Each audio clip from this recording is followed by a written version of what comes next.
Kami terus memotivasi mereka. Dagang boleh mundur, tapi semangat jangan berkurang.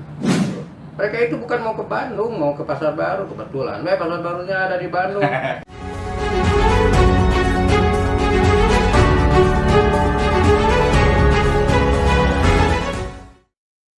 Halo, assalamualaikum warahmatullahi wabarakatuh. Saya Rinald Ngalungi dari Dratran sebagai Chef Marketing Officer, dan di sini ada Pak Iwan ya. Pak Iwan ini adalah ketuanya HP2B di Pasar Baru. Apa kabar Pak? Alhamdulillah baik. Sekarang lagi sibuk apa aja nih Pak akhir-akhir ini? Ya sibuk sibuk memberikan semangat kepada para pedagang, baik yang ada di Pasar Baru ataupun yang ada di luar, karena memang banyak yang terpuruk ya akibat pandemi COVID-19 yang berkepanjangan. Yang kedua juga sedang mempersiapkan program-program untuk pedagang, baik pedagang yang ada di Pasar Baru ataupun para pedagang sektor informal yang ada di luar. Contoh, kami dari Himpunan Pedagang juga sedang mempersiapkan penataan dan pembinaan lokasi para pedagang kaki lima di sepanjang Jalan Rajiman.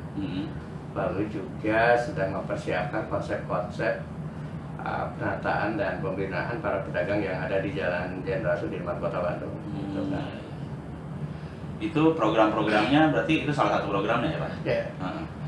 Kira-kira ada yang apalagi yang programnya Pak? Yang salah satu program untuk di Pasar Baru, salah satunya yang sedang akan kami lakukan itu adalah membuat program jenis perdagangan secara online untuk hasil bumi ya kan? Oh ya. Kalau untuk perdagangan online seperti fashion, aksesoris dan lain sebagainya itu hal yang biasa. Ya, udah umum. Nah ini yang luar biasanya, memang kita ada kesepakatan dengan para pedagang yang memang sedang terpuruk, terutama para pedagang hasil bumi, daging, ikan dan turunannya. Karena semenjak COVID-19 ini memang para pedagang Pasar Baru, terutama yang berdagang yang baru saya sebutkan itu kan tergantung kepada hotel, restoran, dan kafe. Sementara hotel dan restoran serta kafe itu kan seperti kita ketahui bersama itu memang sedang terpuruk juga. Jadi efek dominonya memang ke para pedagang yang ada di pasar. Akhirnya berimbas otomatis. Berimbas. Dan pada akhirnya kami bagaimana memikirkan mendekatkan para pedagang dengan pembeli, mendekatkan mereka agar supaya terjadi transaksi. Dan kita memang juga sangat memahami kondisi psikologi masyarakat, bagaimana sekarang masyarakat juga banyak yang sangat terbatas untuk datang ke keramaian, terutama ke pasar. Dan ini adalah bagi kami itu di dunia usaha adalah segmen bagaimana kita bisa memberikan pelayanan dengan tidak mereka datang ke pasar berdesak-desakan, tapi bisa menempatkan barang yang diharapkan dan barang yang dipesan dan dibutuhkan seperti itu. Kalau sejauh ini Pak, emang efeknya sangat pengaruh besar sekali ya Pak dari pandemi ini kalau untuk? Oh iya, sangat-sangat. Bahkan bukan hanya sekedar berpengaruh, akan tetapi juga menimbulkan dampak-dampak sesuatu yang baru ya. Dan yang paling fatalnya itu di Pasar Baru itu kan pasar wisata belanja kan.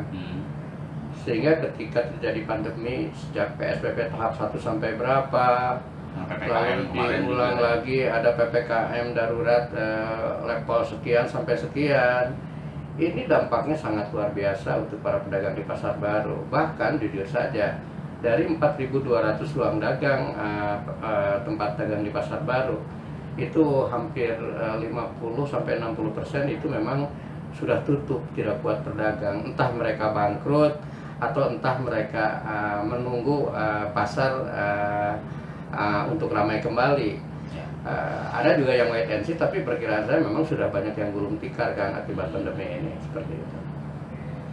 Kalau dari jumlah, bahkan ini UMKM ya, kalau dari jumlah itu dari wilayah pasar sendiri sama wilayah luar pasar, kira-kira secara jumlah UMKM itu sekarang lebih banyak yang mana kira-kira?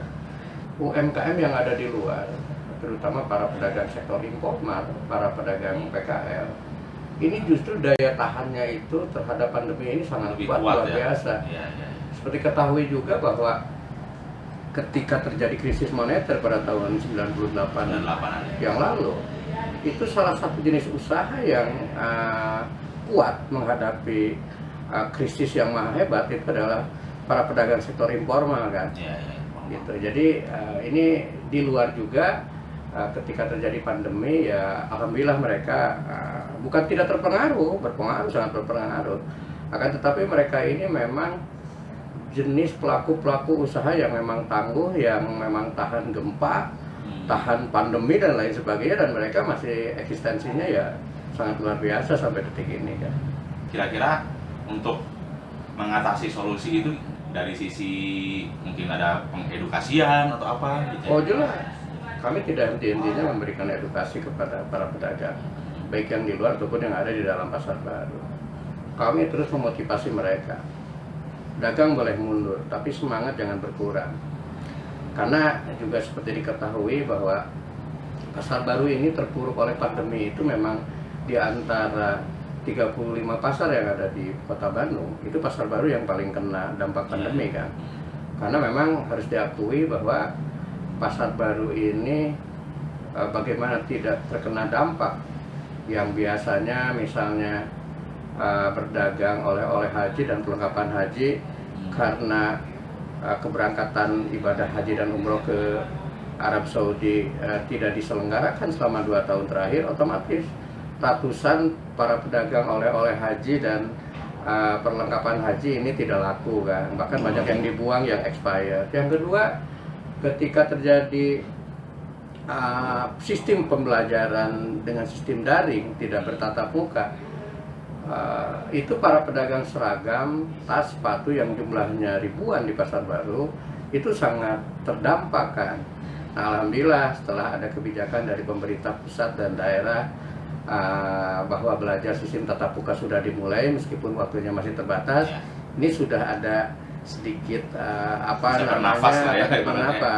Karena ini salah satu jenis dagangan yang sangat diandalkan juga, karena para pedagang pasar-pasar yang ada di Jawa Barat, di Jawa Tengah dan Lampung itu belanja tas, sepatu, seragam dari SD sampai SMA itu untuk dijual lagi itu belanjanya ke pasar baru.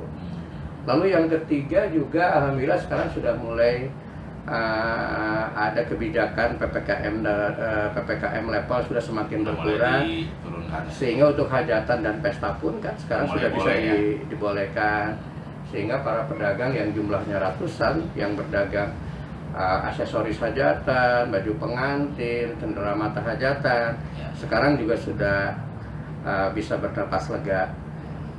Apalagi saya dengar juga tahun 2022 umroh dan ibadah haji sudah bisa dilaksanakan meskipun sangat terbatas.